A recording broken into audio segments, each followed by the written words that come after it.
In this video, we'll show you how to change the wheel hub actuator on your Ford F-150. You can find it on CarParts.com via the link in the description. For safety reasons, we strongly suggest watching our video on how to jack your Ford F-150 safely. Remove the central wheel hub cover. You can use pliers.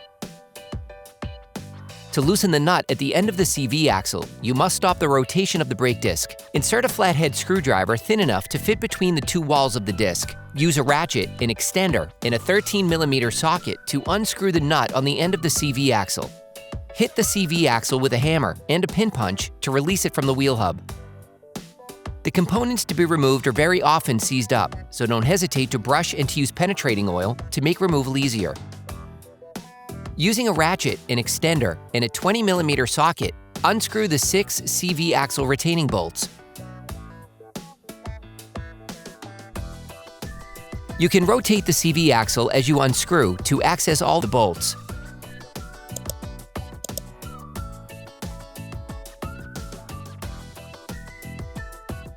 Simply loosen the last 2 bolts to prevent the CV axle from falling. Then remove the screwdriver. Disconnect the vacuum lines from the hub lock actuator. Now you need to remove the brake system. Remove the ABS sensor cable from its fasteners. In our case, the fasteners were replaced with zip ties. Disconnect the ABS sensor's power cable. To do this, push on the tab and pull on the connector.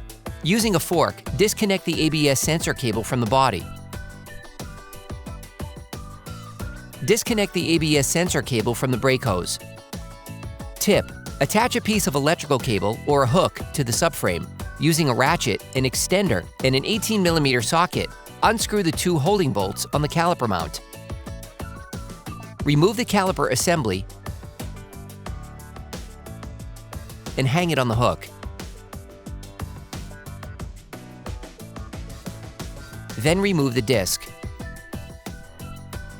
Once the disc has been removed, you need to disengage the strut foot from the wheel knuckle. Brush the bolt holding the strut foot, then spray it with penetrating oil. Block the rotation of the holding nut with a 27mm wrench. Use a breaker bar and a 30mm socket to unblock the nut on the strut foot.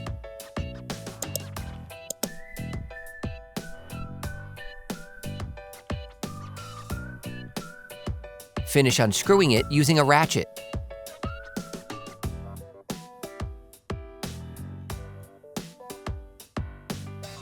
Then remove the bolt. You can use a pin punch and a hammer to help you remove it.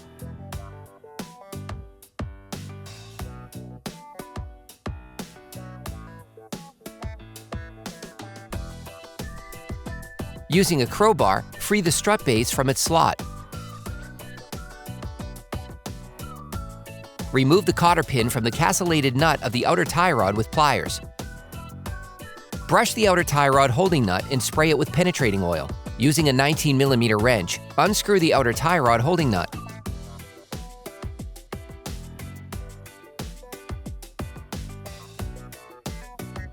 Tap on the knuckle to release the ball joint. Then, using a ball joint puller, a specific tool for carrying out this job, release the ball joint. Finish unscrewing the nut. Then remove the ball joint from the wheel knuckle. You need to support the lower control arm with a jack to make it easier to remove the upper control arm ball joint retainer nut. Brush the upper control arm ball joint retainer nut and spray it with penetrating oil. Using a 21mm wrench, loosen the upper control arm ball joint nut and unscrew it a few threads. Use a ratchet and a 10mm socket to keep the ball joint from rotating. Knock on the knuckle to separate the ball joint from the upper control arm.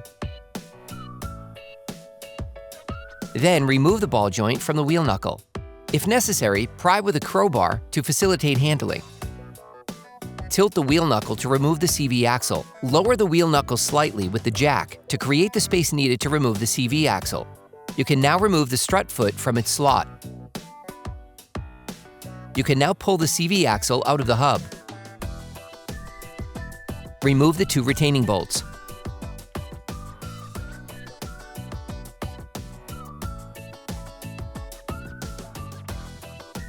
Then pull the CV axle out completely. It might prove difficult to extract. Take your time using the technique shown in the video.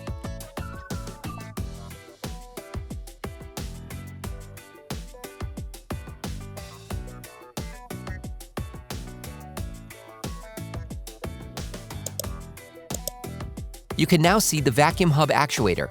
The components to be removed are very often seized up, so don't hesitate to brush and to use penetrating oil to make removal easier. Using a ratchet, an extender, and an 8mm socket, unscrew the 3 hub lock actuator retaining bolts. Remove the actuator.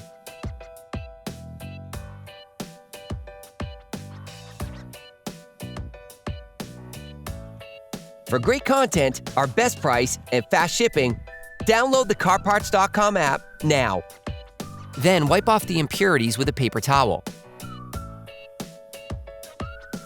You can order the parts used in the video on CarParts.com via the link in the description. Take the new hub actuator, place the wheel hub actuator. Then screw back the 3 hub actuator retaining bolts. Finish tightening using a torque wrench. Use the tool you can find in the video description. This is a manual vacuum pump, highly recommended for the installation of the new wheel hub. Verify the correct operation of the assembly. Connect the pump to a large diameter nipple, then vacuum with the pump. This causes the wheel hub lock actuator gear to be drawn in. In these images, you can see how the wheel hub lock actuator operates. When your vehicle is in rear-wheel drive mode, the vehicle's vacuum pump operates and the hub lock actuator gear is drawn in, effectively disengaging the wheel hub bearing transmission.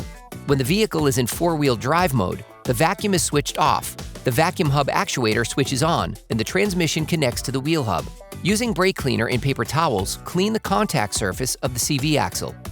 You can also use a wire brush to help you.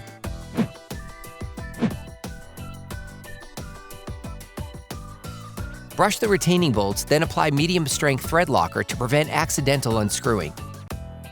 In our case, we took advantage of this operation to change the CV axle. Take the new CV axle and unscrew the nut supplied with it. Install the CV axle following the steps shown in the video.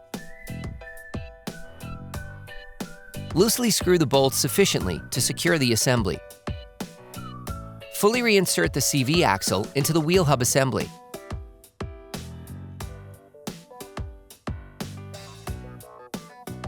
Now you can replace the bolt of the strut foot. Use the jack to align the control arm bushing with the bolt insertion hole. Meanwhile, reinsert the bolt. You can use a plastic mallet. Then screw back on the nut until it's tight.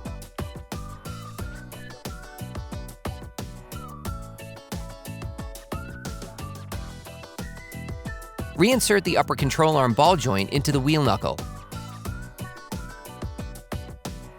Loosely screw the nut back on to hold it together. Put the outer tie rod back in place. Then screw it back on.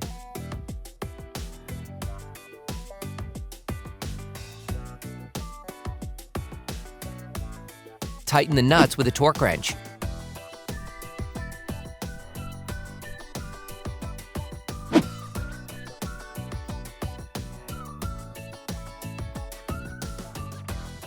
Take the cotter pin and fit it into the castle nut. You can now bend the cotter pin. Remove the jack. You can now finish tightening the strut foot holding nut with a torque wrench.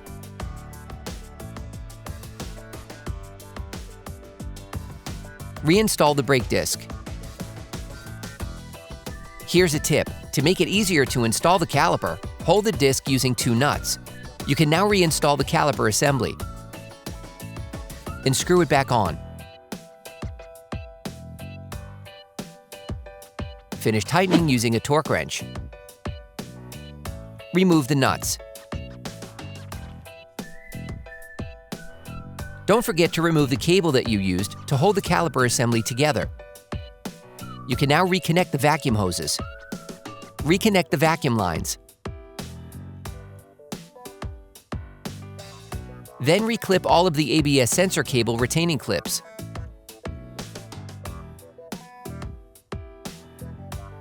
Reconnect the connector. Put the ABS sensor cable back in place. Put the zip tie back in place.